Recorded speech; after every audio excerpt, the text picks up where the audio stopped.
మనం ఏదైనా పొందాలి అంటే ఎంతో కొంత సాక్రిఫైస్ చెయ్యాలి అనడానికి ఒక చిన్న కథ చెప్తానండి. ఇది షార్ట్స్‌లో పెడతాను. నిమిషం నీవు దాటితే పార్ట్ ఏ, పార్ట్ బి కింద పెడతాను. రైట్. ఒకతను ఎడారిలో నడుచుకుంటూ వెళ్ళాడంటండి. ఏం చేసేలాగా తప్పిపోయాడు. వాళ్ళ ఫ్రెండ్స్‌తో నడుచుకుంటూ వెళ్తూ తప్పిపోయాడు. రాంగ్ రూట్‌లోకి వెళ్ళిపోయాడు. ఆయన దగ్గర ఒకే బాటిల్ ఉందంట. ఆ బాటిల్‌తో 2 రోజులు గడపగలనని చెప్పేసి ఆయన గమ్యస్థానాన్ని వెతుక్కుంటూ వెళ్ళేసరికి 2 రోజులు అయిపోవచ్చిందంట. ఆయన దగ్గర వాటర్ కాస్త అయిపోయినాయి. దగ్గరలో ఎక్కడ వాటర్ అనేటటువంటివి లేవు.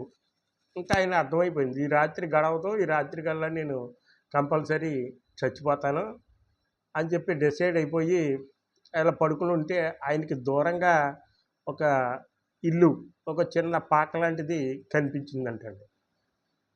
ఆ పాక దగ్గరికి ఇదేంటి, ఇది ఏమైనా నా భ్రమ నిజంగా ఉందా అని చెప్పేసి ఆయనకు ఓపిక లేకుండానే అడుగులో అడుగేసుకుంటూ మొత్తానికి ఆ పాక దగ్గరికి వెళ్ళి ఎవరైనా ఉన్నారా అని అడిగితే అక్కడ చూస్తే ఎవరు లేరంట.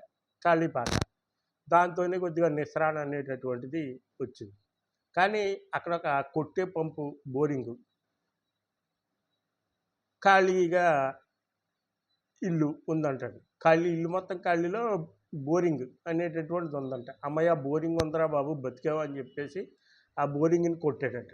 కొట్టేసరికి గాలి వస్తుంది తప్ప నీళ్ళు రావట్లేదంట. అయ్యి బాబోయ్, నీళ్ళు కూడా రావట్లేదని చెప్పేసి బాధపట్టి గట్టిగా అరిచేసేసరికి ఒంట్లో ఉన్న నీళ్ళు కూడా ఆవిరైపోయి దాహం ఇంటెన్సిటీ పెరిగిపోయిందంట.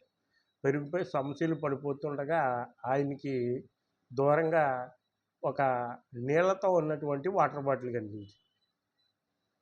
ఆ వాటర్ బాటిల్ని చూసి ఏంటిది, ఇందులో వాటర్ ఉన్నాయి, అమ్మయ్య తాగొచ్చు కదా అని ఆ బాటిల్ ఇప్పడానికి చూస్తే దానికి ఒక లెటర్ ఉంటుందంట. లెటర్ ఉందంటండి. ఆ లెటర్ కనుక ఓపెన్ చేసి చూస్తే ఇదేంటిది, ఏముంది అని చదివితే, ఈ బాటిల్లో ఉన్న నీళ్ళు ఆ పంపులో కొట్టండి, నీళ్ళు వస్తాయి అని ఉందంట. అప్పుడు ఆయనకి సందిగ్ధం మొదలైంది. ఇదేంటిది, ఈ బాటిల్లో ఉన్న నీళ్ళు అందులో పోసేస్తే నాకు ఒకవేళ రాకపోతే నాకు కూడా ఉండవు. అసలు నేను నీళ్ళు తాగకపోతే చచ్చిపోయేలాగా ఉన్నాను. ఇందులోనేమో ఈ బాటిల్ నీళ్ళు అందులో పోయింది, నీళ్ళు వస్తాయి. మళ్ళీ ఇంకా పూర్తిగా చదివాడంటండి. మీరు అలా చేసి మళ్ళీ మీ బాటిల్లో నీళ్ళు నింపుకుని ఈ బాటిల్లో నీళ్ళు నింపి ఇక్కడ పెట్టండి, నెక్స్ట్ వచ్చిన వాళ్ళకి ఉపయోగపడుతుంది అని ఉందంట. ఆయన ఏం చేయాలో అర్థం కాలేదు. ఈ నీళ్ళు తాగు రోజు బతుకుదామా, తీరా నీళ్ళు అందులో పోసేస్తే ఇవి రాలేదనుకోండి పోతాయని చెప్పి భయం వేసి ఏం చేయాలో, సరే ఏదైతే అది అయిందని చెప్పి ఆ బాటిల్లో నీళ్ళు అందులో పోసేసరికి కొట్టేసరికి ఆ వాటర్ దడదడమంటూ రావడం, నీళ్లు కొట్టేసరికి పూర్వం మన బోరింగ్ పంపులు ఉన్న వాళ్ళకి తెలుస్తుంది, నీళ్ళు వచ్చేసినాయి అంటండి.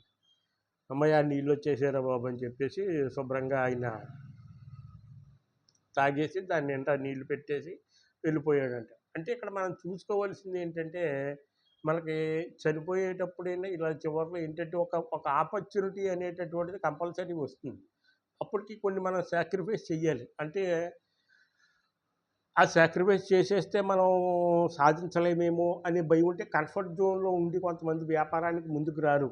ఈ కంఫర్ట్ జోన్ నుంచి పోగొడితే సరే, రోజు శుభ్రంగా మన ఊళ్ళో ఉంటే పొద్దున్నే గుడికెళ్ళి సాయంకాలం శుభ్రంగా ఓ టీ తాగి బిస్కెట్ తాగేసి 4 ఫ్రెండ్స్‌తో తిరిగి ఓ సినిమా చూసేస్తే అయిపోతుంది కదా, హైదరాబాద్ వెళ్తే దోల తీరిపోద్దేమో అనేటటువంటి ఉదాహరణకు చెప్తున్నా నేను. హైదరాబాద్లో ఉన్నోడి పరిస్థితి ఏంటి, ముంబై వెళ్ళకుండాను. అది ఒక కంఫర్ట్ జోన్ నుంచి మీరు బయటికి వస్తేనే మీకు సక్సెస్ అనేటటువంటిది వస్తుంది. అది వస్తుందా రాదా అంటే, ఇది కూడా పోతే దోల తీరిపోద్దేమో, ఇప్పుడు నాకు ఇంటర్నెట్ ఉందండి, ఇది వదిలేసి నేను ఏదో ఎక్స్ అనే వ్యాపారానికి వెళ్ళిపోవాలంటే ఇది వదిలేస్తే అది ఫెయిల్యూర్ అయిపోతే ఇది కూడా పోద్ది కదా అనే భయం ఉండకూడదు. ముందు ఎంతకన్నా బాగుందనుకోండి, సపోజ్ దీనికన్నా అప్డేట్ అవ్వాలి.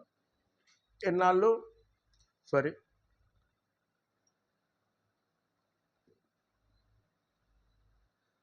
ఈ నెట్ వ్యాపారంలో ఉన్నాం, కొంచెం అప్డేట్ అవ్వడానికంటే ఇది దాటాలి.